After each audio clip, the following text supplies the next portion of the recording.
Hello வணக்கம் TMF எல்லாருங்க எப்படி இருக்கீங்க? நான் உங்கள் ஆசன். நான் வந்து நல்லா இருக்கிறேன்.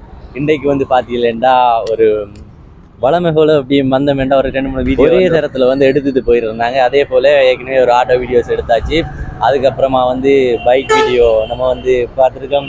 இங்கே பாருங்கள், ஃபுல்லாகவே வந்து பைக் தான். அப்படியே லைனாக அடுக்கி வச்சுருக்காங்க. எல்லாருக்குமே வந்து பிடிச்ச சூப்பர் பைக் எல்லாமே வந்திருக்கு. இங்கே வந்து பார்த்தீங்கன்னா பெஸ்ட்டாக நிற்கிறது வந்து R15. அதாவது நம்மளுடைய கேமராமேனுக்கு இரண்டாவதாக பிடிச்ச பைக் வந்து R15. சரியா நீ நான் சொல்கிறேன். இப்போ வந்து நம்ம வந்து ஒரு பைக்காக வந்து பார்ப்போம். இந்த பைக்கை பற்றி மேலும் தகவல்கள் ஏதாவது வேணுமெண்டா நான் சொல்கிற ஃபோன் நம்பரை வந்து தொடர்பு கொள்ளுங்க. அதாவது 075 71 99 060 என்ற தொலைபேசி நம்பரை தொடர்பு கொள்ளுங்க. அடுத்ததாக வந்து இன்னும் ஓகே டிஎம்எஃப், இதோட ஃபுல் வீடியோ வந்து பார்க்கணுமென்று விரும்புகிற நீங்கள் டிஎம்எஃப் ஆசன் என்ற யூடியூப் சேனலில் இருக்குது. மறந்துடாம போய் பாருங்கள். நிறைய